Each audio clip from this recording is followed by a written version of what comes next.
Hoje eu decidi ler uma história para adultos. É uma, é uma história muito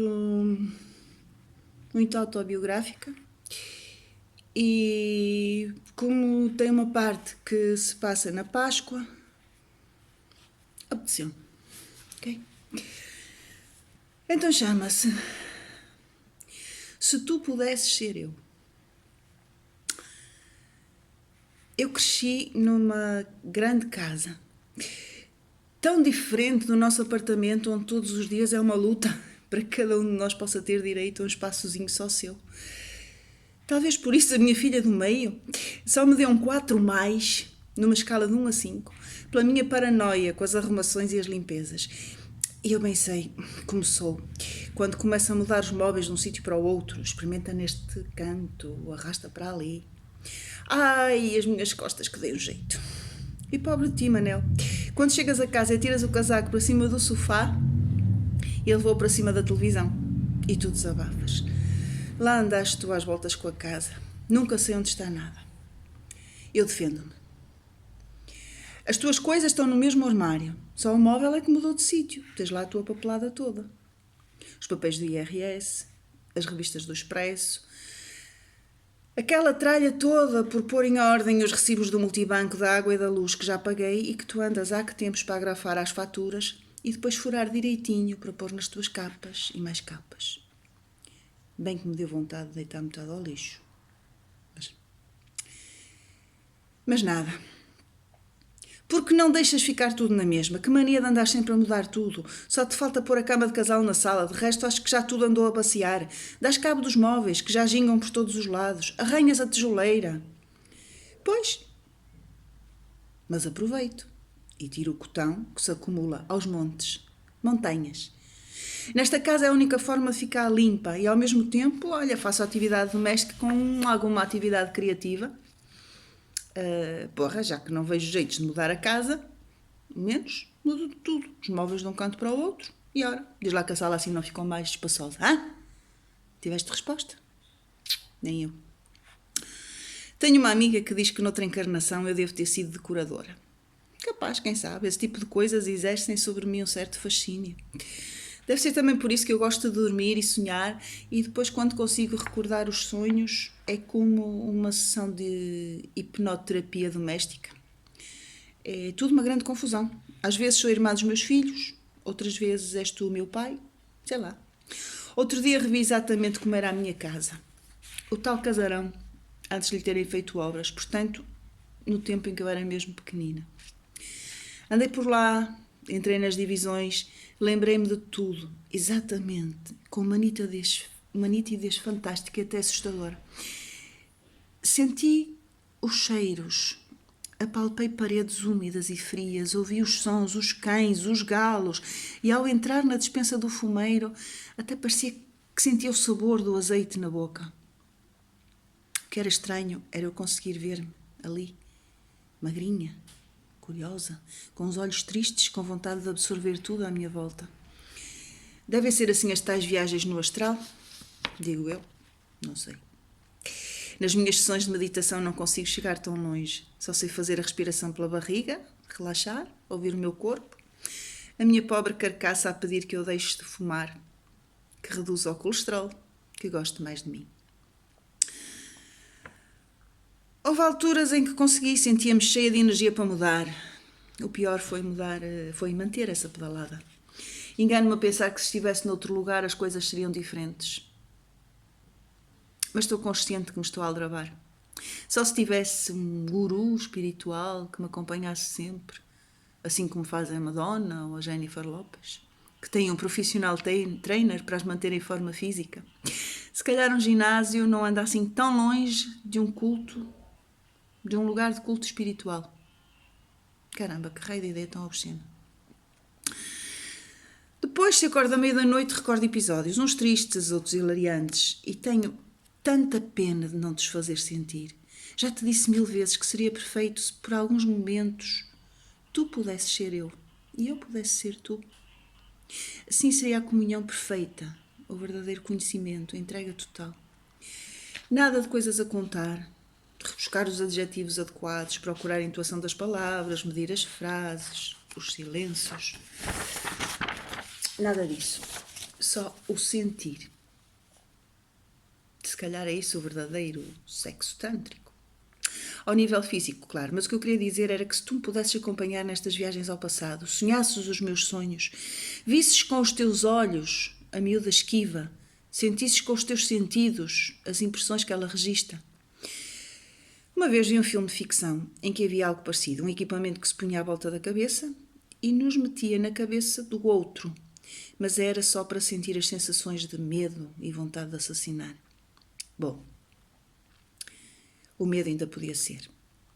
Estou a descer as escadas para a cave e sinto medo.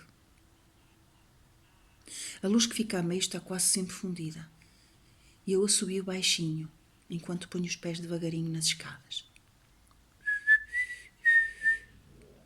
Ou então vou ao sótão. Há uma porta na sala de cima que dá acesso a uma vasta área que é o sótão. O chão é de cimento mal rematado e tem à mostra caixas de eletricidade com as suas tampinhas cinzentas. Sei que não devo tocar-lhes. Também há tubos de plástico. O interruptor fica do lado esquerdo, antes do teto começar a descer. Lá estão guardadas as coisas que a minha avó trouxe da casa do Porto, quando enviou. Loiças, panos, caixotes, candeeiros. Pelos chão estão espalhadas bacias de zinco e baldes em sítios estratégicos para apanhar a água da chuva. Mesmo assim, algumas coisas já estão estragadas. Ouvi a avó queixar-se que a madeira de alguns móveis pequenos está a ficar inchada com a umidade.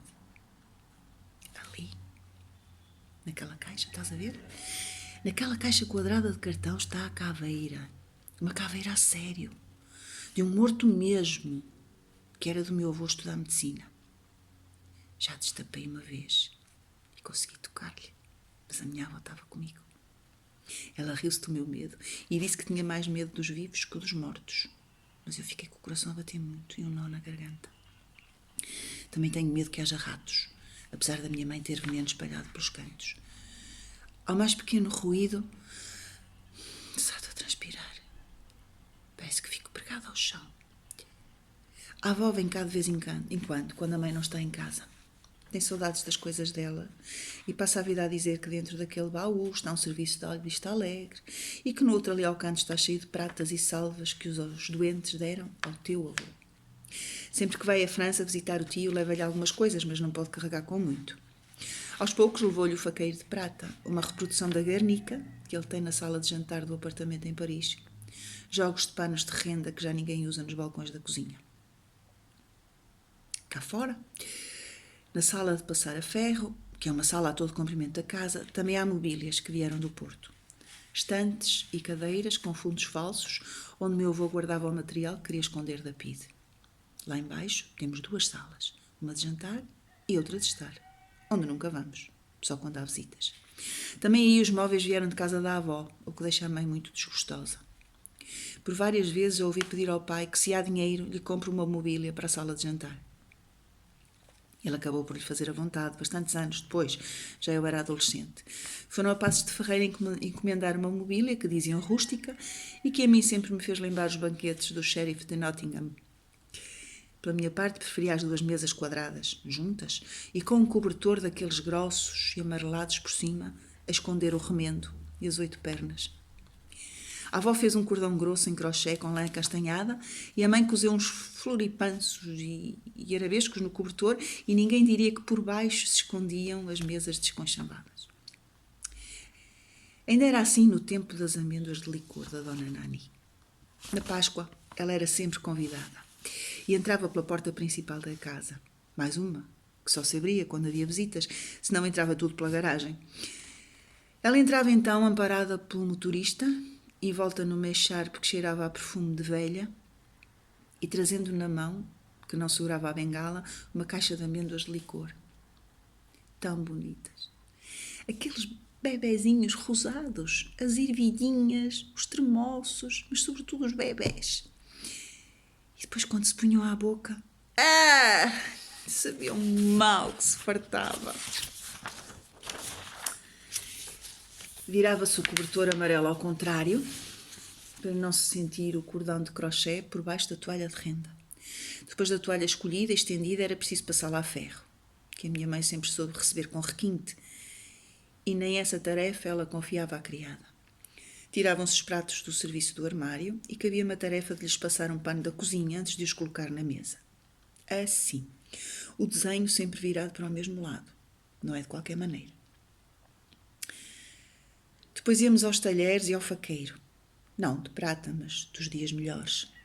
Novamente se alinhavam garfos e facas, os talheres de peixe são os primeiros, colher da sopa ao lado da faca, os talheres da sobremesa em cima. E eu decorei, uns para cá, outros para lá, e dava sempre certo. Mas não era essa a razão.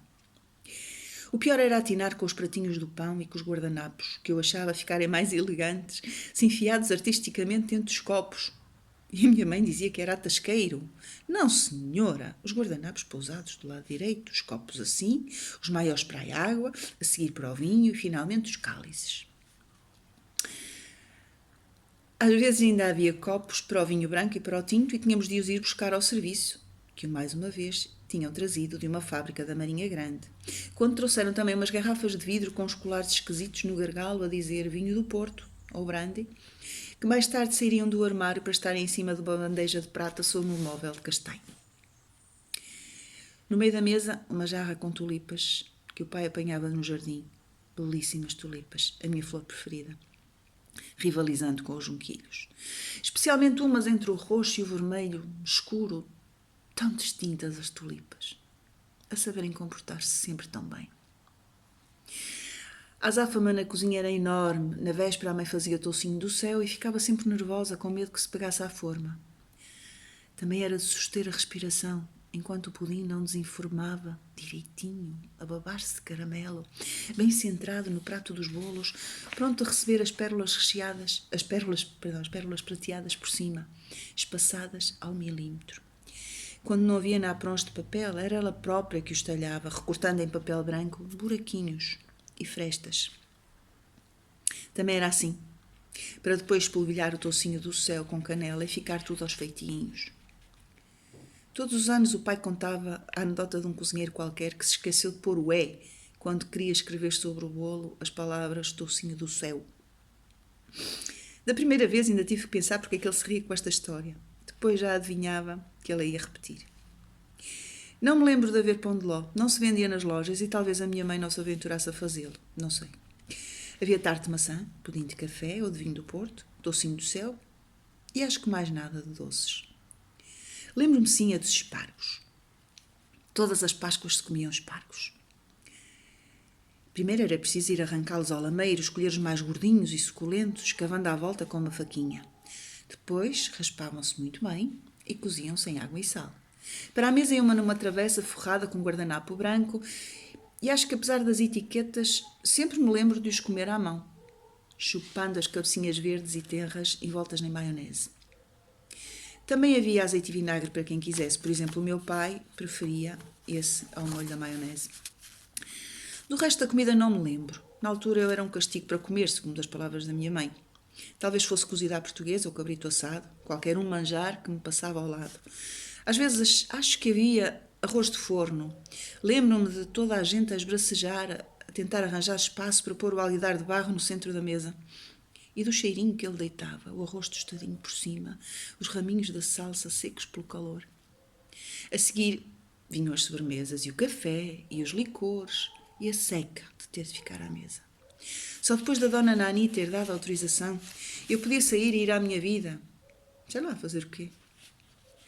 Quando acendiam a lareira, gostava de ver o lume crepitar e olhar para a parede do fogão de sala, forrada de xistos e granitos, blocos de quartzo ametista e leitoso, e de outras pedras com nomes esquisitos que esqueci.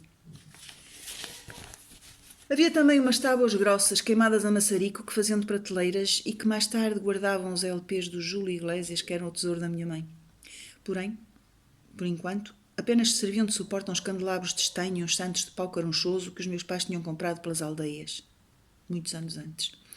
E quanto a discos, só havia os velhos e pesadões que eram do meu avô e que eu de vez em quando punha a tocar num giradiscos estranho que dava a pôr a funcionar a 45, 33 ou 75 rotações. Eles eram todos de 75 rotações, His Master's Voice e o cãozinho a escutar. Só me lembro das marchas militares e da marcha sobre o rio Kwai.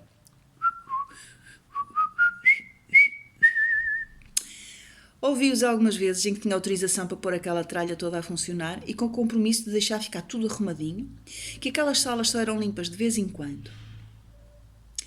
Já que anos depois tive os meus primeiros singles, o primeirinho dos quais a versão espanhola da banda do Chico Buarque, recriada pelo Luís Aguilé.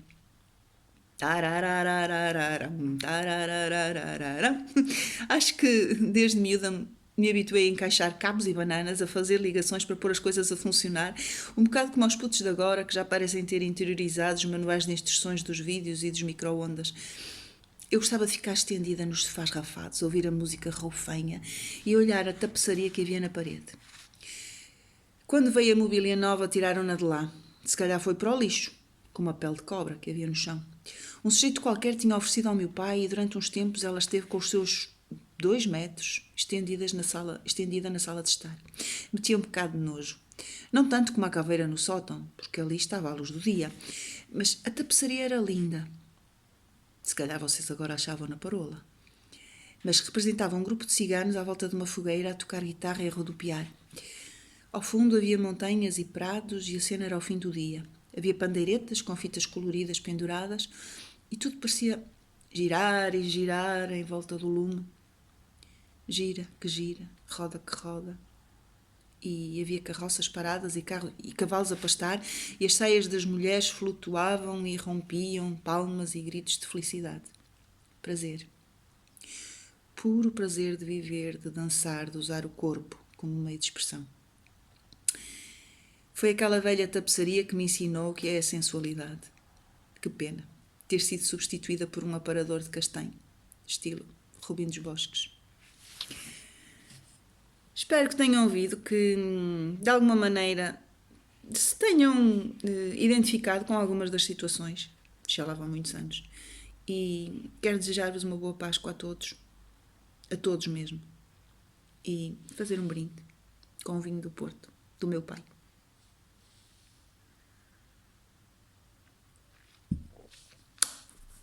Tchau.